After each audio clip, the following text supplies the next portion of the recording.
आज हम एक ऐसी सच्ची घटना का विश्लेषण करने जा रहे हैं जो सीधे किसी सस्पेंस थ्रिलर जैसी लगती है, पर बदकिस्मती से ये बिल्कुल सच है। कहानी है ढाका, बांग्लादेश के सावर इलाके की। आमतौर पर हमारे आसपास घूमने वाले बेघर लोग हमें कितने हार्मलेस लगते हैं, राइट? हम सोचते हैं बेचारे अपनी जिंदगी की जद्दोजहद में लगे हैं, पर क्या हो अगर उन्हीं में से एक उस भिखारी के भेष में एक खौफनाक राज छुपाए बैठा हो। चलिए बिना किसी देरी के इस रहस्यमयी केस की हकीकत को समझते हैं। कल्पना कीजिए, एक आदमी जो सड़कों पर घूमता है, मस्जिद के बाहर सोता है, अजीब सी हरकतें करता है, फटे पुराने कपड़े पहनता है। स्थानीय लोग उस पर दया खाते हैं, उसे खाना खिलाते हैं और प्यार से सम्राट बुलाते हैं। सब उसे एक मानसिक रूप से बीमार बेचारा भिखारी मानते थे। लेकिन किसी के वहमो गुमान में भी नहीं था कि ये हार्मलेस सा दिखने वाला आदमी दरअसल एक शातिर सीरियल किलर हो सकता है। और यही एक सवाल आगे चलकर इस पूरे इन्वेस्टिगेशन की नींव बनने वाला था। कहानी अचानक से स्पीड पकड़ती है 18 जनवरी 2026 की सुबह। सावर मॉडल पुलिस स्टेशन के 999 इमरजेंसी नंबर पर एक पैनिक से भरी कॉल आती है। एक कॉलेज स्टूडेंट जब म्युनिसिपल कम्युनिटी सेंटर का बाथरूम यूज करने गया तो उसने वहां कुछ ऐसा देखा जिसने सबके होश उड़ा दिए। पुलिस फौरन मौके पर पहुंचती है, पर हैरान करने वाली बात यह थी कि इस कम्युनिटी सेंटर की सिक्योरिटी ठीक एक दिन पहले ही बढ़ाई गई थी। बाथरूम के अंदर 2 लोगों के शव थे, एक लगभग 25 साल का नवयुवक और एक 13 साल की मासूम बच्ची, जिसका नाम बाद में तानिया अख्तर पता चला। अब यहाँ सबसे बड़ा चैलेंज ये था कि दोनों की हालत इस कदर खराब थी, उन्हें इतना सिवियर डैमेज किया गया था कि शुरुआत में तो उनकी आइडेंटिटी तक पता लगाना नामुमकिन लग रहा था। फॉरेंसिक टीम्स के लिए ये बिल्कुल एक नाइटमेयर जैसा था। क्योंकि सिक्योरिटी हाल ही में अपग्रेड हुई थी, पुलिस ने तुरंत न्यूली इंस्टॉल्ड सीसीटीवी कैमरास की तरफ रुख किया। और यहाँ टेक्नोलॉजी ने इन्वेस्टिगेशन की पूरी दिशा ही बदल दी। फुटेज में एक आदमी बिल्कुल साफ नजर आ रहा था, और जानते हैं वो कौन था? वही बेघर भिखारी जिसे लोग पागल समझते थे। वो एक एक करके इन दोनों विक्टिम्स को अपने कंधे पर उठाकर बाहर ले जा रहा था। ये एक बहुत बड़ा ब्रेक थ्रू था। अब हमें लग सकता है कि शायद ये इस किलर का पहला क्राइम था, लेकिन नहीं, पिक्चर अभी बाकी थी। इस कहानी के तार महीनों पीछे जुड़े हुए थे। कम्युनिटी सेंटर का ये हादसा कोई अचानक हुई घटना नहीं थी। आइए थोड़ा पीछे चलते हैं और देखते हैं कि यह खौफनाक सिलसिला आखिर शुरू कहाँ से हुआ था। पिछले कुछ महीनों का रिकॉर्ड देखें तो पता चलता है कि सबसे पहले जुलाई 2025 में 75 साल की अस्मा बेगम की बॉडी एक टी स्टॉल के पीछे मिलती है।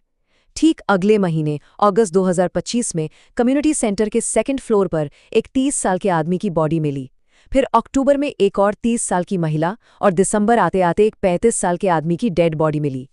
एक के बाद एक ऐसे अनसॉल्व्ड केसेस का ढेर लगता ही जा रहा था। अगर हम इन केसेस की फोरेंसिक डिटेल्स को इम्पार्शियली एनालाइज करें तो एक बहुत ही डिस्टर्बिंग पैटर्न सामने आता है। ध्यान दीजिए कि किलर के तरीके कितनी तेजी से एस्केलेट हो रहे थे। जुलाई में अस्मा बेगम को एस्फिक्सिएट किया गया, यानी दम घोटा गया। अगस्त आते आते नेक ट्रॉमा और हाथों को बांधने के निशान मिलने लगे। अक्टूबर में शार्प फोर्स इंजरीज, यानी किसी धारदार हथियार का इस्तेमाल हुआ। और दिसंबर तक आते आते तो हैवानियत इस हद तक बढ़ गई कि आइडेंटिटी छुपाने के लिए बॉडी को आग तक लगा दी गई। ये उसकी बढ़ती हुई डार्क साइकोलॉजी का सबूत था। यहाँ एक सवाल उठना लाजमी है कि आखिर लगातार इतने लोग गायब हो रहे थे, उनके मर्डर्स हो रहे थे, और पहले किसी का ध्यान क्यों नहीं गया? इसकी वजह बहुत कड़वी है। ये सारे विक्टिम्स सोसाइटी के सबसे मार्जिनलाइज्ड और बेघर लोग थे। इनका अपना कोई परिवार नहीं था जो इनके गायब होने पर सवाल उठाता या आवाज उठाता। इसीलिए शुरुआती दौर में इन्वेस्टिगेशन आगे नहीं बढ़ पाई और ये केसेस बस कोल्ड फाइल्स बनके रह गए थे। लेकिन दिसंबर 2025 में आकर स्थिति पूरी तरह बदल गई। जब वहां आग से जली हुई वो चौथी बॉडी मिली तो हल्ला मच गया। स्थानीय प्रशासन और पुलिस पर प्रेशर इतना ज्यादा बढ़ गया कि उन्हें रियलाइज हो गया कि शहर में एक खतरनाक किलर खुलेआम घूम रहा है। इस टर्निंग पॉइंट ने लॉ एनफोर्समेंट को अपनी स्ट्रैटेजी कंप्लीटली चेंज करने पर मजबूर कर दिया।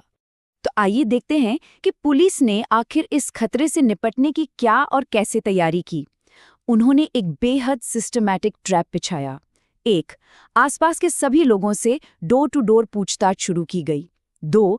फैसिलिटी की डीप क्लीनिंग की गई ताकि कोई भी ब्लाइंड स्पॉट या छुपने की जगह ना बचे। 3. पूरी जगह की लाइटिंग ठीक की गई।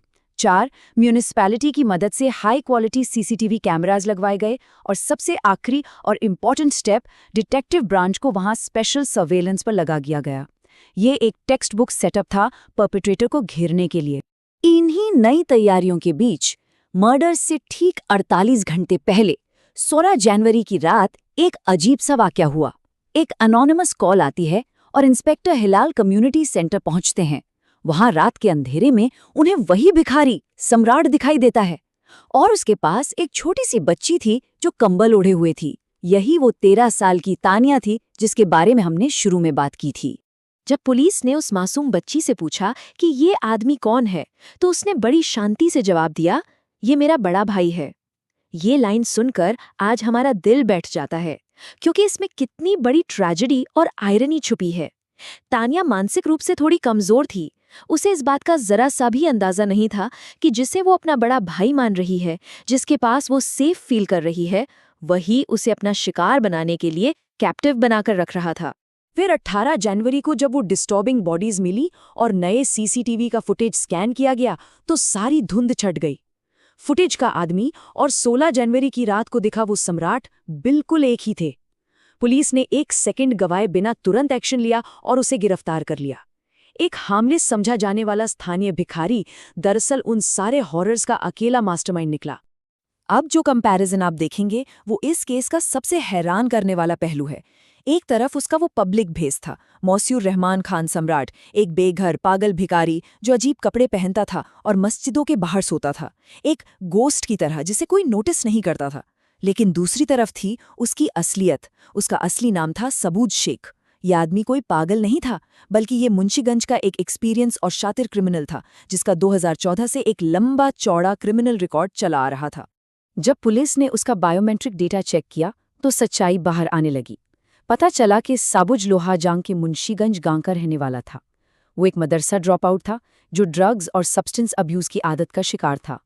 सबसे बड़ी बात, वो पहले भी 2014, 2019 और 2023 में अलग अलग केसेस में गिरफ्तार हो चुका था। उसकी फैमिली लोकली काफ़ी बदनाम थी और उनके स्ट्रॉन्ग पॉलिटिकल कनेक्शंस भी थे। वो आदत से मजबूर एक पक्का और अभ्यस्त अपराधी था। अब इस नंबर पर गौर कीजिए, 2 यानी 2 साल। एक दिलचस्प फैक्ट ये सामने आया कि सबुज अपने गांव से पूरे 2 साल तक मिसिंग रहा। वो सिर्फ दिसंबर 2025 में थोड़े दिनों के लिए अपने गांव वापस गया था। ऐसा लगता है कि जब ढाका पुलिस ने अपना सर्वेलेंस बढ़ाया और यहाँ नेट टाइट करना शुरू किया तो उनसे बचने के लिए उसने कुछ दिन अपने गांव जाकर शरण ली थी। गिरफ्तारी के बाद पुलिस ने डीप इंटेरोगेशन शुरू की और अब हम आते हैं इस विश्लेषण के सबसे डिस्टर्बिंग और कॉम्प्लेक्स हिस्से पर, एक क्रिमिनल के दिमाग के अंदर झांकना। पुलिस को 18 जनवरी के मर्डर्स के पीछे सबूज ने जो कारण बताए वो किसी भी नॉर्मल इंसान के समझ से बाहर थे। चलिए देखते हैं उसकी अजीब और ट्विस्टेड साइकोलॉजी क्या कहती थी। आइए ध्यान से उसके मोटिव्स को देखते हैं जो आपस में ही बुरी तरह टकराते थे। एक तरफ वो पुलिस से कहता था कि उसे किसी भी इल्लीगल एक्टिविटी से सख्त नफरत है और ठीक उसी वक्त वो उन्हीं वल्नरेबल और मार्जिनलाइज्ड औरतों को टारगेट करता था जिन्हें वो कंपेनियनशिप के लिए ढूंढता था। उसकी प्रॉब्लम ये थी कि अगर उसके द्वारा टारगेट की हुई महिलाएं किसी और आदमी से बात भी कर लें तो उसके अंदर की सिवियर एंटाइटलमेंट और नशे की वजह से आई इंस्टेबिलिटी उस पर हावी हो जाती थी और इसी चिढ़ में वो उन्हें जान से मार देता था। अपने इन भयानक और खौफनाक कामों को बयान करने के लिए साबुज ने पुलिस इंटेरोगेशन के दौरान एक बेहद अजीब फ्रेज का इस्तेमाल किया। उसने कहा 34 और संडे मंडे क्लोज्ड। जरा सोचिए इस अजीबपन पर। किसी इंसान की जान लेने जैसी गंभीर और भयानक घटना को एक्सप्लेन करने के लिए उसने इस कंप्लीटली नॉनसेंस और अजीब टर्मिनोलॉजी का इस्तेमाल किया। आखिर कोई इस तरह की अजीब लैंग्वेज क्यों यूज करेगा?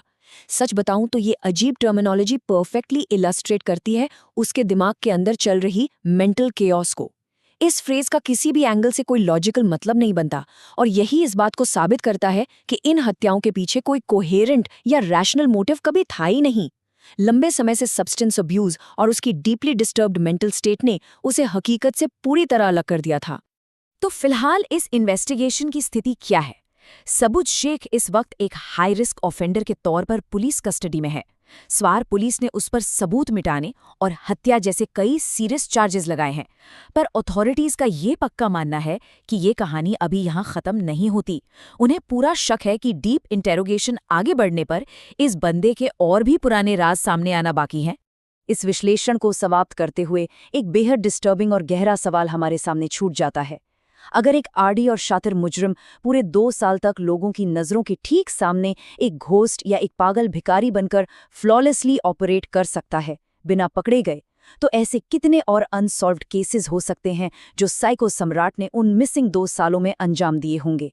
इस सवाल की गहराई आने वाले वक्त में ही सामने आएगी। आज के विश्लेषण में बस इतना ही। इस डिटेल स्ट्रक्चर से हमें इस कॉम्प्लेक्स केस को समझने में मदद मिली। हमें सुनने के लिए बहुत बहुत धन्यवाद।